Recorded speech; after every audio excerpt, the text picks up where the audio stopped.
Evelyne Naoussi, qu'on va applaudir et qu'on va accueillir tout de suite. Merci. Bonsoir à tous et à toutes.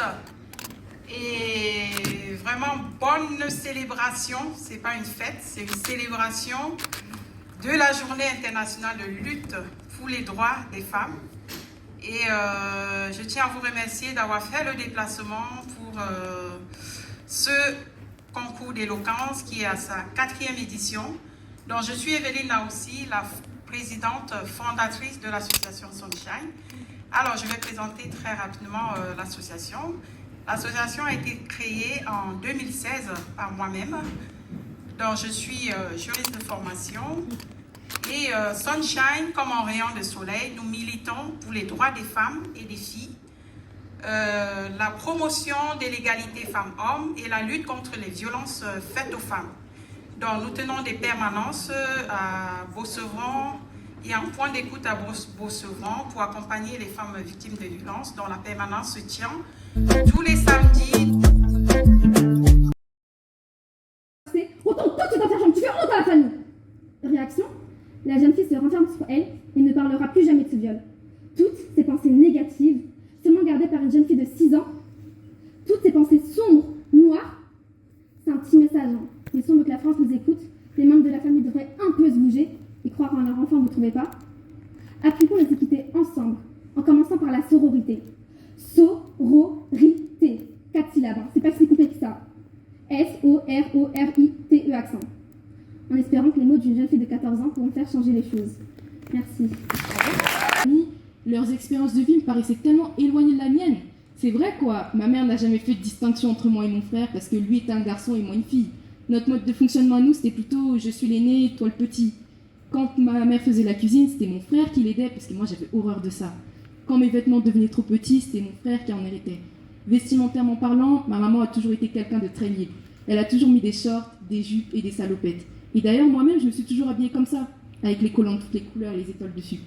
Enfin bref, ce que je veux dire, c'est que si on décide de vivre dans l'oppression, dans la peur et dans la limitation, bien sûr qu'on ne se sentira jamais sur le même pied d'égalité que les autres. Mais si on veut un jour atteindre l'égalité, il faut déjà changer notre regard sur nous-mêmes, puis celui qu'on porte sur les autres. C'est ainsi que nous acquérons l'équité. Alors pour demain, après... Que représente l'écart salarial d'une femme comparée à un homme? Pourtant, la devise française est bien liberté, égalité, fraternité, pas vrai? Alors pourquoi un si grand écart salarial en France?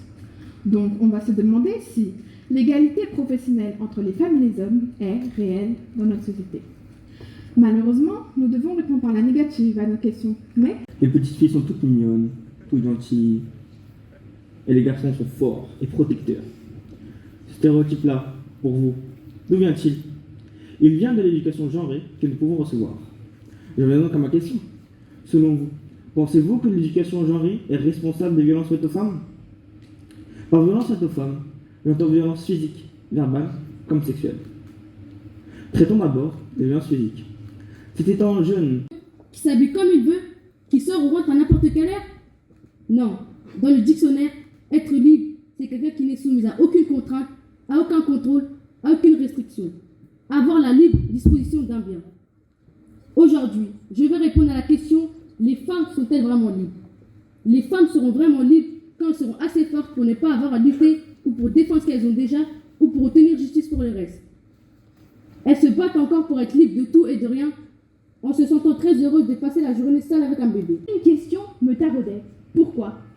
Et c'est peut-être cette question qui, aujourd'hui, m'a amenée ici pour répondre au sujet suivant. Faut-il redéfinir la masculinité pour éradiquer les féminicides? Dans cette société patriarcale, la masculinité est l'un des principaux piliers. Elle qui est un concept constitué sur des stéréotypes et une mentalité transmise à travers des milliers de générations, devrait être, elle, redéfinie. Vous qui avez sûrement une vision de la masculinité toute faite, et oui, je vous... Elle quoi. Tandis que les jeunes filles doivent donner une bonne image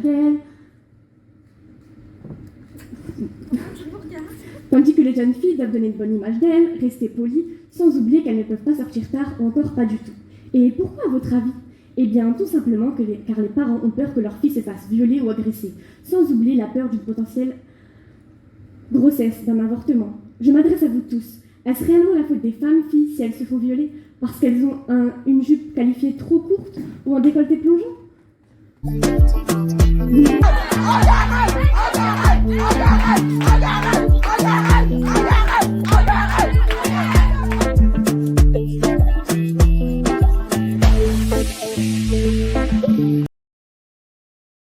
J'invite les membres du jury, que je remercie. Voilà. Ça n'a pas été facile, mais sachez-le, les jeunes, personne n'a démérité. Vous avez tous mérité. Vous avez travaillé dur et